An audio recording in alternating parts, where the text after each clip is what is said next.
Come in. Titambire garai zvenyu Stand break, Mama. Good afternoon, ma'am. Good afternoon, how are you? I'm fine. Tingabatsirana sei baba? Ndauya nemwana sekuona kwamaita. Ini ndinonzi Mr. Kisembia from DRC. Ndanga ndigara nemwana wekubulawayo. Asi ndazouya kuno kumusha naye kuti azodzidza pano paChimbiti. Tinotenda baba. Tinokumbirawo transferring letter nebirth certificate yomwana. Tinotenda. Zvese Did you have the papers correctly? Yes. Mwana wenyu ari kuita grade ani? Mwana uyu anoita grade 3. Grade 3. Tichatora zvatinotora pamusoro pake. What's your name? My name is Blessing. Blessing who? Kisembia. Blessing Kisembia. Oh, where do you come from? I come from DRC. Okay. Congo. Okay. Blessing, do you like the school? I'm not interested. Why? I don't like the people. How they look at me like that. Anything else? Not anything else. That's what I wanted to say. Okay, Blessing.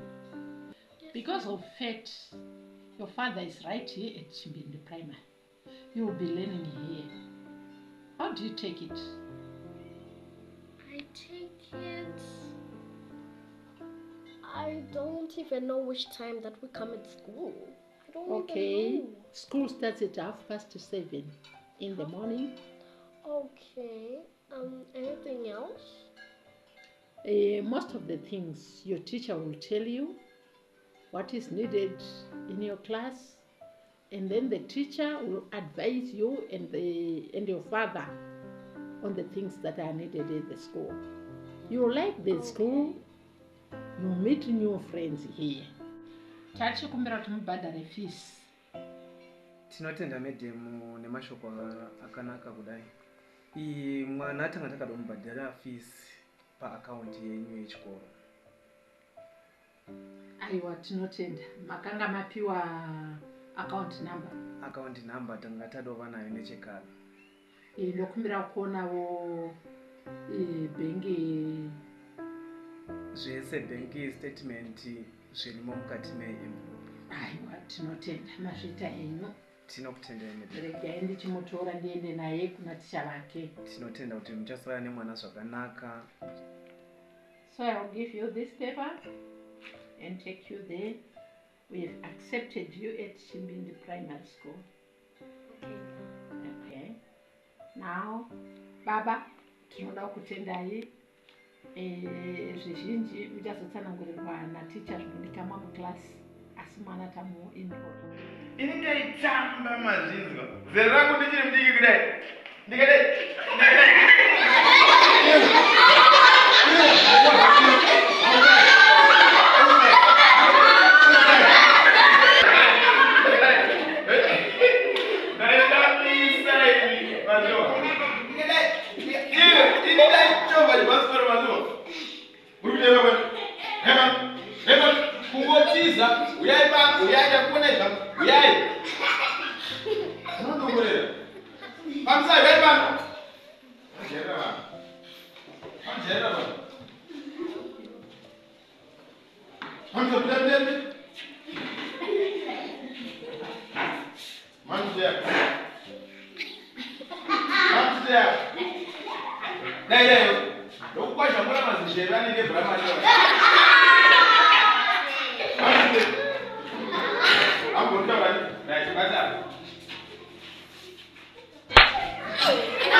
thermal power comes from?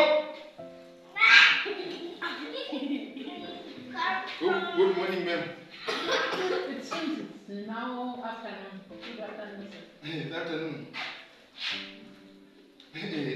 What's the next?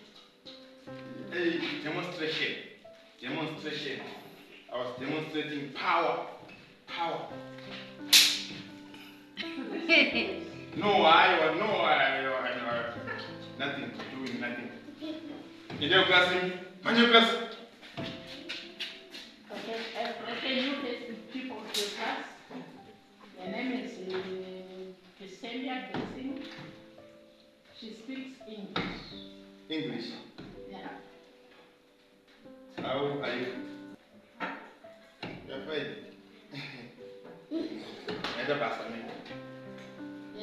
She cannot understand Sean. L1 is English. L1 is English. So you'll be trading on English, teaching in Shona is L2. Oh, okay. Can I see you for just a while? Oh, me? Yes. See you. Yes. Okay, you, down. I don't understand Down. your language. Language, down. Down, you. I'm not getting what you're saying. What is Language, English. Saying down, you, down. I'm saying down. No, take it this first.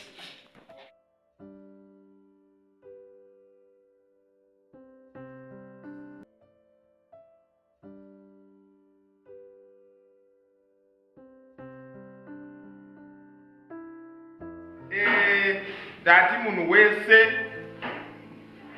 mangwana nondivigira vana vemhuka 10 and you tomorrow children of animals 10 children of animals. they are young ones? Oh. What is Don't you understand English? you tomorrow 10 children of animals. I'm telling you the correct words. Now you're saying nonsense. Jesus. Anti nonsense kwatiri. Munomunzwa kuti nini nonsense? Nonsense you. Are you kidding me? Oh, going to report.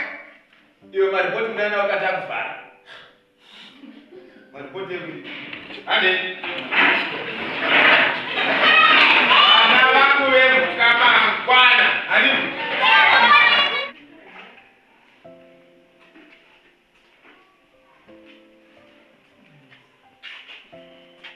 Chogona. Chamaunza kuklasi che? Chogona. Ya chogona. Saka munongosiyana palanguage apa. Palanguage inachivharwa. Kumugobharwa sei? Chikubudaka chiri deep. Chakanotaura. Chingadariki chirungu chaticha. Zvingabuda kuti chirungu chaticha chidarikwe nechomwana. Kuti arasika. Haiwa. Handi mubereki wake wauya naye paya akati wanga achidzidza bulawayo. Muno. Saka ndomudzidzisa mangwana. Kurazvoti chirungu chakangofanana. Zvisina pachakasiyana. Indomudza kuti mangwana motipa manhikikini children of animals. Yetana kudai. But akukorektai zvakanaka. Kuti young ones of animals. Children ndemo. Saka ndine wrong naye. Even as teachers, we can be corrected by our learners. Zvinenge jamuka ndikati ndiudzirwe nemwana. Yeah. Ndazonzwa pakunzi nonsense. Teacher vomukatsama. Ndopanda zokuti mozotevera kuoffice kwavo. Timbozotaura. If you want to be a leader, you must learn to be led. So kana mukatenda wokubvumira kuti vana vatibetsere patetakonewa. Hapana chakaipa. Mapanzwa ka. Saka tinoshuvira kuti mwana wechishandai naye zvakabata nevarimo vagokwanisawo kuti vataure chirungu. Tisangozoita sokuti isu kwenu kuti tiri kumachonyonyo nezvatobudisa zvobuda zvokumachonyonyo tozvidawo zvirungu izvozvo zvidini zvibude. Saka matindoti chipa machildren Young ones of animals. Hatozvaakachitaura chaizvo.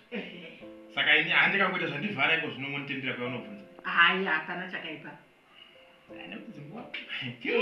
Tichatoita mastaff development kudivira kuchirungu ikoko kuita kuti tibetserane.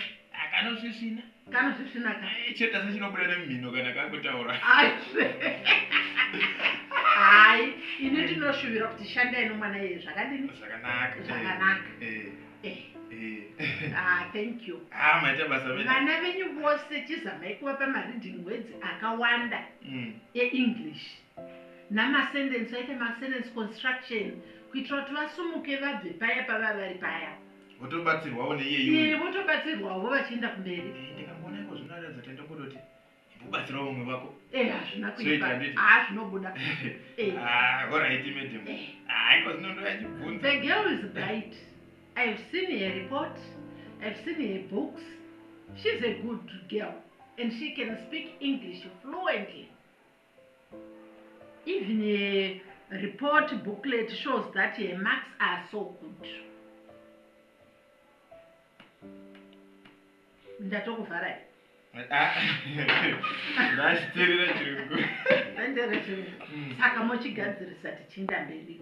Vana vadzidze klasi iyo indoda kuti ite kuita musvi chaiwo. Mundiziva wani. Kapo ndikangovharwa chete ndouya kunoku. No problem. Pamati office anarova ndikati nhasi. Zvamunongopinda munochiita login muchidini magorogwa ne. Mambotidana zvepani. It's okay, sir. All right. You can go back. Mama pedza ndikini ndaitenga.